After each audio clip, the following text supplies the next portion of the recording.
বরুণকে মারার যে মূল নায়ক সেই খাদ্যমন্ত্রী জ্যোতিপ্রিয় মল্লিকের নাম এখনো পর্যন্ত ইমপ্রুভ করতে দিচ্ছে না প্রসিকিউশন। থানার চোর গুন্ডা খুনিরা বেঁধে যাবে, থানার দলের সব চোরের মায়ের বড় গলা। কোর্টের সঙ্গে আইডেন্স দিয়েছে প্রসিকিউশন তো গত এই 12-13 বছরে 4বার প্রসিকিউশন চেঞ্জ হয়েছে। গতদিনও কোর্টের অর্ডার শিটে মেনশানড আছে, আমরা কোর্টকে বলেছিলাম প্রসিকিউশন আসছে না, প্রসিকিউশনের হাজিরা ডিফেন্স কাউন্সিল থেকে নেওয়া হচ্ছে, জমা দিচ্ছে। মানে এটা একটা মারাত্মক বিষয়। আইনের চোখে প্রসিকিউশন যখন ডিফেন্সের সঙ্গে একাত্ম হয়ে যায় সেখানে কিন্তু আর বিচারটা সঠিকভাবে পাওয়া সম্ভব না। এই যিনি এখন প্রসিকিউশন আছেন তিনি এবং ডিফেন্স কাউন্সিল এরা সম্পৃক্ত হয়ে গেছে। সম্পৃক্ত হয়ে গিয়ে বরুণ বিশ্বাসের পরিবারের যারা আমরা লয়ার আছি আমাদের সঙ্গে কোনোরকম কোনো কোঅপারেশন প্রসিকিউশন করছে না। বরুণ বিশ্বাসের বাড়ির লোকের সঙ্গে কোনো কোঅপারেশন করছে না যে সাক্ষীগুলো এইভাবে করতে হবে, এইভাবে দিতে হবে তোমাদেরকে, যাতে নিরপরাধ মানুষ মানে অপরাধী মানুষ যাতে সাজা পায় তার জন্য কোনো কিচ্ছু করছে না। প্রসিকিউশন টোটালি বায়াসনেস হয়ে। আর এই মামলা সবথেকে মজার ব্যাপার, এই মামলার যে চক্রী বরুণকে মারার যে মূল নায়ক সেই খাদ্যমন্ত্রী জ্যোতিপ্রিয় মল্লিকের নাম এখনও পর্যন্ত ইনপুট করতে দিচ্ছে না প্রসিকিউশন সাক্ষীর মাধ্যমে। যে সাক্ষীর মাধ্যমে আসবে ভবিষ্যতে আমরা আশা করি সেই জগদীশ বিশ্বাস, প্রমীলা বিশ্বাস এদের সাক্ষ্যর মাধ্যমে আসবে। সেই কারণে প্রসিকিউশন এদেরকে কখনোই কোনোভাবেই সাক্ষীতে আর ডাকছে না। আমরা কোর্টকে আজকেও বলেছি, কোর্ট বলেছেন যে 7/3 ডেট দিয়েছে, ওই দিনকে আমাদের পিটিশনের হিয়ারিং হবে এবং দেখা যাক কতদূর কী দাঁড়ায়। Manoj Kumar Saha, advocate, Bongaon court. আজকে বরুণ বিশ্বাস মার্ডার কেসে শুনানির জন্য দিন ছিল। এই কেসে এখন নতুন প্রসিকিউশন হয়েছেন, তার নাম হচ্ছে শ্যামলকান্তি দত্ত। প্রিভিয়াসলি 2012 সাল থেকে অদ্যাবধি 4বার পিপি চেঞ্জ হয়েছে। ইনি নতুন এসছেন এই মামলায়। গতদিনে তিনি প্রেজেন্ট ছিলেন না কোর্টে। গতদিনে কোর্ট অর্ডার করেছিলেন দীর্ঘদিন এই মামলায় সাক্ষী আসছে না, তার জন্য সাক্ষী ডাকার জন্য, উইটনেসকে ডাকার জন্য। আজকে ওনারা সাক্ষী ডেকেছিলেন, তাদের মধ্যে একজন সাক্ষী আজকে প্রেজেন্টও ছিল, কিন্তু আলামত সেই সিজ আর্টিকেলগুলো যেহেতু আজকে কোর্টে প্রডিউস হয়নি তার জন্য আজকে হিয়ারিং করা সম্ভব হয়নি বলে প্রসিকিউশন জানিয়েছে। আমি বরুণ বিশ্বাসের পরিবারের পক্ষের আইনজীবী, আমি এবং আমার সিনিয়র রয়েছেন। আমাদের যেটা বক্তব্য, বরুণ বিশ্বাসের বাবা জগদীশচন্দ্র বিশ্বাস, তার বয়স 80+, তাকে প্রিভিয়াসলি কোভিডের সময় সাক্ষী হিসেবে রাখা হয়েছিল। তিনি এই মামলার একজন মেটেরিয়াল উইটনেস। তখন তিনি অসুস্থ থাকার কারণে আমরা কোর্টের কাছে টাইম পিটিশন করেছিলাম। তার পরবর্তী সময় তিনি যখন সুস্থ, তিনি বারংবার কোর্টের কাছে এসছেন এবং কোর্টের কাছে আমরাও আবেদন জানিয়েছি ভার্বালি, যে যেহেতু তাকে প্রিভিয়াসলি ডাকা হয়েছিল, আমরা তখন টাইম পিটিশন করেছিলাম, তার সাক্ষ্যটা গ্রহণ করা হোক। কিন্তু প্রসিকিউশন ডিলটারি ট্যাকটিক্স নিয়ে নানাভাবে আর যাই করুক না কেন, হয় সাক্ষী তারা ডাকছেন না অথবা জগদীশ বিশ্বাসকে সাক্ষী হিসাবে ডাকছেন না। এই মামলায় আজকে প্রমীলা বিশ্বাস একটি পিটিশন করেছেন। প্রমীলা বিশ্বাস হচ্ছেন বরুণ বিশ্বাসের দিদি। তিনি আজকে একটি পিটিশন করে বলেছেন যে যেহেতু প্রিভিয়াসলি তাকে এই মামলার একজন মেটেরিয়াল উইটনেস হিসাবে সিআইডি তার 161 স্টেটমেন্ট রেকর্ড করেনি, সুতরাং as per provision of law তাহলে তার 161 স্টেটমেন্ট রেকর্ড করার অনুমতি যাতে কোর্ট দেয়। সেই হিয়ারিংয়ের জন্য আগামী 7/3/2024 তারিখে আদালত দিন ফিক্স করেছেন। বরুণ বিশ্বাসের বাবার তো বয়স হচ্ছে, এইভাবে সাক্ষ্য যদি এত পেছানো হয় তাহলে তো একটা বিপদ। বরুণ বিশ্বাসের বাবার সাক্ষীটা খুব মেটেরিয়াল উইটনেস তিনি এই মামলার, কিন্তু নানা রকমভাবে তাকে সাক্ষীতে ডাকা হচ্ছে না। যেহেতু তার বয়স হচ্ছে, তার স্মৃতিশক্তি কমছে, যদি কোনো দুর্ঘটনা ঘটে যায় আগামী দিনে বয়সজনিত কারণের জন্য তার মৃত্যু ঘটে, তাহলে এই মামলার অনেক আনটোল্ড স্টোরি সেটা রিভিল হবে না। এটা প্রসিকিউশন চাইছে এবং বরুণ বিশ্বাসের পরিবার তারাও চাইছেন যে এই মামলা এখানে না হয়ে হাইকোর্টের তত্ত্বাবধানে অন্য কোনো কোর্টে গিয়ে এই মামলার আবার ফার্দার ট্রায়াল স্টার্ট হোক এবং তার আগে ফার্দার ইনভেস্টিগেশন হোক। তার কারণ অনেক মেটেরিয়াল উইটনেস যাদের নাম এই মুহূর্তে দাঁড়িয়ে তার পরিবারের লোকজন বা আইনজীবী হিসাবে আমরা কেউ এই মুহূর্তে মিডিয়ার সামনে আমরা বলতে পারি না, যেহেতু এটা একটা সাবজুডিস ম্যাটার।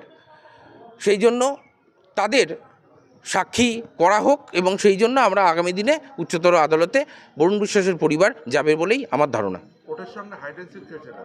কোর্টের সঙ্গে হাইড অ্যান্ড সিক হয়েছে প্রসিকিউশন তো গত এই 12-13 বছরে 4বার প্রসিকিউশন চেঞ্জ হয়েছে।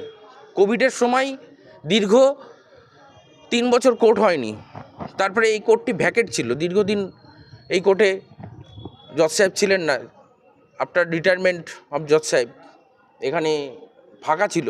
মামলাটা দীর্ঘদিন ধরে পেন্ডিং রয়েছে এবং মামলাটায় কোনো শুনানি হচ্ছে না। মানে এটাকে লম্বা করা হচ্ছে কেসটাকে, এটা বলা যায়। একেবারেই তাই। বাকিটা আজকে আমার বাবার সাক্ষী ছিল, মানে আমরাই চেয়েছিলাম যে আমার বাবার সাক্ষীটা করা হোক, যেহেতু আমাদের দিক থেকে সিআইডি আমাদের কোনো রকম সহযোগিতা করেনি এবং প্রত্যক্ষ যে আন্দোলনগুলো করা হয়েছিল আমার ভাই বরুণ বিশ্বাসের সঙ্গে, সেটা আমি সম্পূর্ণভাবে যুক্ত ছিলাম। তার জন্য আমি মানে সিআইডির সম্বন্ধে জানাতে চাই যে উনি আমাদের কোনোভাবে সহযোগিতা করেনি এবং আমার কাছে তো যায়নি, আমার বাড়ির কারোর কাছেই যায়নি। সাক্ষী আমার বাবা ছিলেন কলকাতা, ভাই কলকাতা, তাদের সাক্ষী করা হয়েছিল। বাবা ওই দিন সকালে এসেছিল আর কি, ভাইকে যেদিন মারা হয় সেদিন সকালে বাবা এসেছিল। বাবা তো কিছু জানেই না, ভাইয়ের সঙ্গে আন্দোলন জড়িত আমি। সেখানে সিআইডি আমাদের কোনো রকমে সহযোগিতা করেনি। আর তারপরে হচ্ছে যখন কোভিড শুরু হয় আর কি, তখন ওই করোনার সময় বাবাকে ডাকা হয়। আমার বাবা তখন খুব অসুস্থ, তখন আমরা একটা রিপিটেশন করেছিলাম যে আমার বাবাকে এসে সাক্ষীটা নেওয়া হোক, বাড়িতে এসে সাক্ষীটা হোক, কিন্তু সেটাকে রিজেক্ট করা হয়। পরবর্তীতে বাবাকে আর সমন পাঠাচ্ছেন না আমরা। আমি গত ডিসেম্বরের 2 তারিখে আমি এসেছিলাম, 23 আর কি 23। আমি তখন আমাদের অ্যাডভোকেট মানুষ সাহা আর দীপেন্দ্র দত্ত ওরা একটা ডেট চেয়ে নিল যে জগদীশ বিশ্বাসকে যেন সমনটা পাঠানো, উনি সাক্ষীটা দেবেন। একটা আবেদনপত্র দেওয়া হয়েছিল, কিন্তু কোনো সমন আমাদের বাড়িতে যায়নি। আজকে আমার বাবা আসতে পারেনি, সাক্ষীটা ওরা নিল না। 4বার পিপি পাল্টানো হয়েছে। আর এটা পুরো আমার বাবা আসবে কি, সমনটা তো যায়নি। সমনটা না গেলে আসবে করে কি, সাক্ষীটা ডাকবে কে কাকে? সমান অন্যান্য কারা রয়েছে তাদের ডেকেছে, যাদের আমরা চিনি না। চার্জশিটে যাদের নাম রয়েছে আমরা মানে 100% কাউকে চিনি না। আমি খোঁজ নিয়েছি, আমার যখন চার্জশিটটা আমার কাছে যায় তখন আমি খোঁজ নিয়ে দেখে আমি এদের চিনি, তারা কারা কোথাকার কে আমি তা জানি না। এইভাবে চক্রান্ত সম্পূর্ণ ভাই আমার ভাইকে খুন করার যে চক্রান্ত প্রথম থেকে চলছে আর এখনও পর্যন্ত চক্রান্ত চালিয়ে যাচ্ছে। সেই জাতি বিচারটা না হয় বড় নির্বিচার, যার কারণ এই সরকার এই সরকারই করছেন। তানার চোর গুন্ডা খুনিরা বেঁধে যাবে, তানার দলের সব চোরের মায়ের বড় গলা, তার যে সন্তান। এ সরকার বিশ্বাস থাকলে তাদের আমার দিয়ে আজকে 11 বছর 10 বছর পার হয়ে গেলে 11 বছর চলছে, আজও পর্যন্ত কিছু হলো না। 4বার পিপি পাল্টালন, আজও আমরা কোনো সুরাহাও পেলাম না।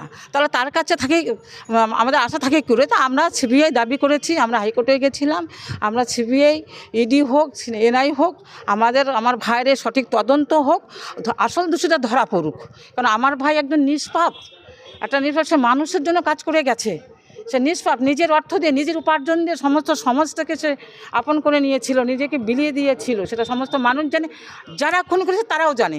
তার জন্য আমার ভাইকে মেরেছে। আমার ভাইকে নদী সংস্কার করে সারা এলাকার সমস্ত চাষিদের বাঁচাতে চেয়েছিল, যেখানে 3টে ফসল জমিতে হতে পারে বা 2টো ফসলই করে অন্তত চাষির জমিটা না ডোবে, সেটা জন্য আমার ভাই এই কাজটা করেছিল। সমস্ত প্রমাণপত্র আমার দেওয়া আছে কিন্তু মিডিয়ার কাছে। বারবার দাবি জানিয়েছেন যে জ্যোতিপ্রিয় মল্লিক এই ঘটনার সঙ্গে যুক্ত আছে। এখনো পর্যন্ত এই মামলায় জ্যোতিপ্রিয় মল্লিকের নাম যোগ করা হয়েছে? হ্যাঁ, আমরা একটা পিটিশন করছি, মানে একটা আবেদনপত্র করছি। আমি বারবার বলে এসেছি, আমি আগেও বলেছি এখনও বলেছি, কারণ জ্যোতিপ্রিয় মল্লিকের যে গতিবিধিটা সেটা আমি সম্পূর্ণভাবে লক্ষ্য করেছি, প্রত্যক্ষ করেছি।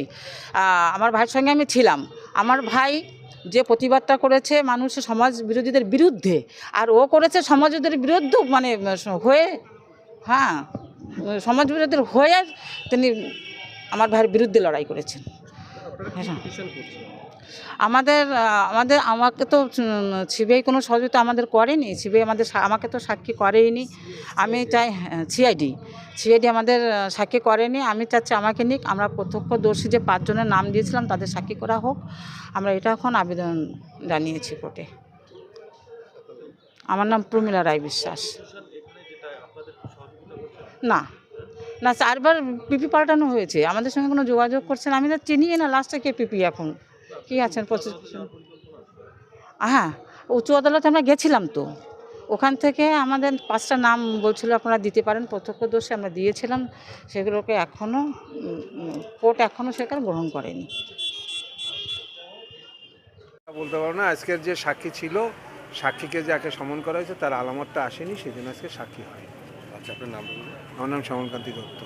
আচ্ছা, কি বললো বরুণের পরিবার থেকে, কি বলা হলো? না সেটা জানি না, বরুণের পরিবার থেকে তো কেউ আমার কাছে কিছু বলেনি। আরে আমাকে কেন করছে, আমি তো বললাম যে ওকে বলেই দিলাম সব, হ্যাঁ, কি যে বললো? আজকের কোনো কিছুই হয়নি। আজকে যেহেতু আলামত আসেনি সেই জন্য সাক্ষী হয়নি। আর একটা পিটিশন দিয়েছে, একজন সে সাক্ষী হতে চায় বলে একটা পিটিশন দিয়েছে। এই কি একজন মহিলা পিটিশন দিয়েছে।